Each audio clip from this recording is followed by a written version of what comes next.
जय शिवराय. श्री स्वामी समर्थ सर्वांना. रामकृष्ण हरी. दादांनो, तुम्ही म्हणत असाल दाजी ले निवांत बसले.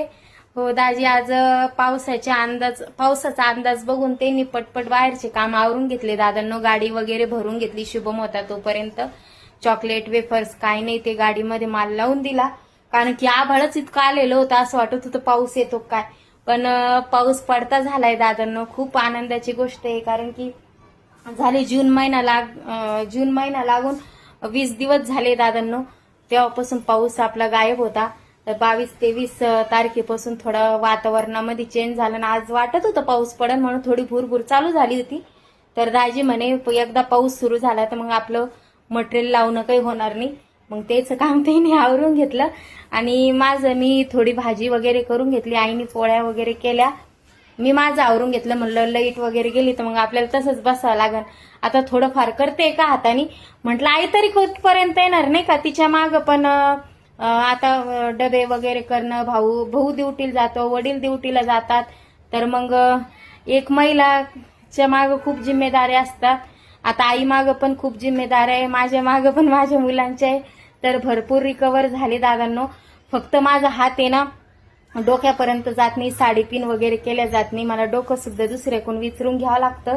शिवानी वगैरे विचारून देते, पण मला भाजी पोहे वगैरे पीठ वगैरे मळल्या जात नाही. अजून पीठ मळलं ना मी बघितलं ट्राय करून, तर मग इथं अशी शिरवाडल्यासारखी होती, थोडी वेदना जाणवते. मग असं वाटतं इथं त्रास होतो ना, अजून 15 दिवस करायचंच नाही. पोळ्या तुमचे दाजी करू शकतात दादांनो. 2 तारखेपर्यंत येणार आहे आई, कारण की 2 तारखेपासून तिच्या मागही काम आहे. तिचे घराचं काम झालंय आता. तर मग एखाद्या वेळेस छोटी मोठी पूजा करून तिला नवीन घरी राहायला जायचंय. तर 2-3 तारखाचे म्हणे ह्या महिन्यामध्ये, परत पुढच्या महिन्यात चालत नाही. तर तिची धावपळ ती आहे. मी तिला काही आग्रह करू शकत नाही आता राही म्हणून, कारण ती भरपूर महिनाभर माझ्यासोबत राहिली. तर जाऊ द्या म्हणलं नाही का. आता आपलं भरपूर आता थोडंफार आपण करतोय. शुभम माझ्या हाताखाली आहे, शिवानी आहे, रायल सायल दाजी आहे तुमचे. आणि व्हिडिओ पण टाकणं होत नाही दादांनो. काय सांगा, मला एका हाताने लगेच कळ लागून जाते ह्या हाताने, कारण की ह्या हाताने मी भरपूर कामं करते. तर ह्या हाताचे लगेच असं दुखायला लागतो. हा हात अजून दुखतोच माझा. तर मग व्हिडिओ पण काढणं बंद आहे सध्या. तरी म्हटलं घरात तरी कोणते विषय मांडाव. बाहेर तरी आता 1-2 पाऊस पडले ना तुमच्या दाजीला म्हणून थोडंसं बाहेर जाऊ आणि येऊ फिरून, कारण की मी पण खूप बोर झाले. तर असं चालू आहे आमचं रोजचं काम. आणि तुमच्या आशीर्वादाने खूप रिकवर झाले दादांनो. आणि मला तर माझ्यावर अजून विश्वास नाही मी एकदम बरी होईल का नाही का. एका बेल्टाच्या सहाऱ्यानं माझी जिंदगी कडीला लागते काय. मी खूप विचार करते घरात बसून, कारण रिकामं डोकं असलं ना माणसाच्या डोक्यात खूप विचार येतात दादांनो वेगवेगळे. तर कमेंटमध्ये नक्कीच सांगा कोणाला शोल्डरचा प्रॉब्लेम झालेला आहे का, बेल्टाने बरं झालं का, त्यांना पुढं काही त्रास आहे का. म्हणजे आता प्रत्येकाच्या जीवनात सुख दुःख असतं. प्रत्येकाला काही गोष्टी त्याच्या अंगी घडलेल्या असतात, अनुभव असतो. तसा मला एकदा अनुभव येऊन गेला. तर मला जर कोणी विचारलं की ताई हे मी मला जर विचारलं कोणी तर तुमचं कसं झालं काय झालं बेल्टाने राहिलं, मी सांगू शकते. पण तुमच्या कोणी परिवारात जर असं झालेलं असेल शोल्डर जॉईंटचं तर नक्कीच कमेंटमध्ये सांगा. कारण की मला माझा विश्वास आणखीन वाढन, माझा आत्मविश्वास आणखीन वाढन. कारण की मला वाटन बा कुठेतरी बरं होणारच आहे माझं.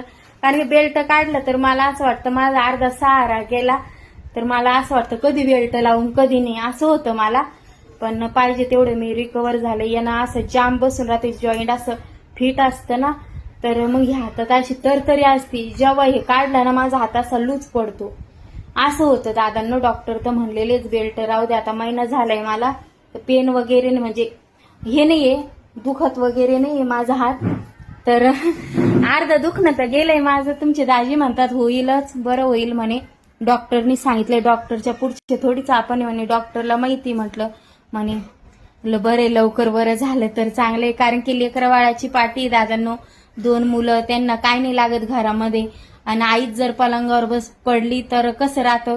एक घरातली महिला जर बिमार पडली दादांनो तर अख्खं कुटुंब बिमार पडतं. तेच चेहऱ्यावरचं तेच चाललं जातं. त्याच्यामुळे ना खरंच महिलांना ना खरंच काही दुखणं आलं नाही पाहिजे, दुसऱ्यांना पण नाही आलं पाहिजे. पण एवढे घरातल्या माणसाला मुलांना जर दुखणं आलं तर एक महिला कंबर खोसून घरातलं पण आवरते आणि लक्षही देते. तशी तुमची दाजी मला खूप जीव लावतात, आई पण जीव लावते. पण आता कसं ते काम सोडून माझ्याजवळ बसणार नाही. मलाही असं वाटतं मी कधी रिकवर होईल कधी नाही, आणि कधी मी माझ्या पहिले घरात काम करत होते तसं बिंदासपणे वावरण घरामध्ये, असं माझा विश्वास पण निर्माण झाला पाहिजे आणि तशी तब्येतही झाली पाहिजे असं मला वाटतं. दादांनो तुम्ही सांगा मी होईल का नीट?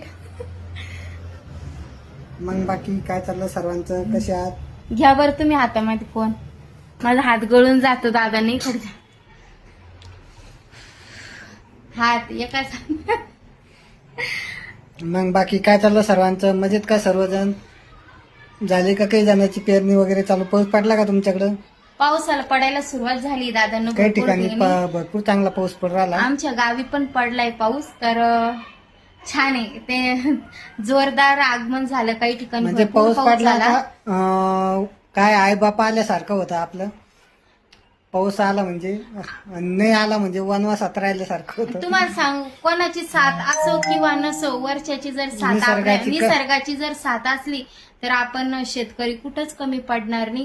कारण की वर्षाने पावसाने साथ दिली तर शेतकरी साऱ्या जगाला साथ देतो. कारण की साऱ्या जगाचा पोशिंदा शेतकरी आहे, तर शेतकऱ्यालाच काडीची किंमत नाही दादानो.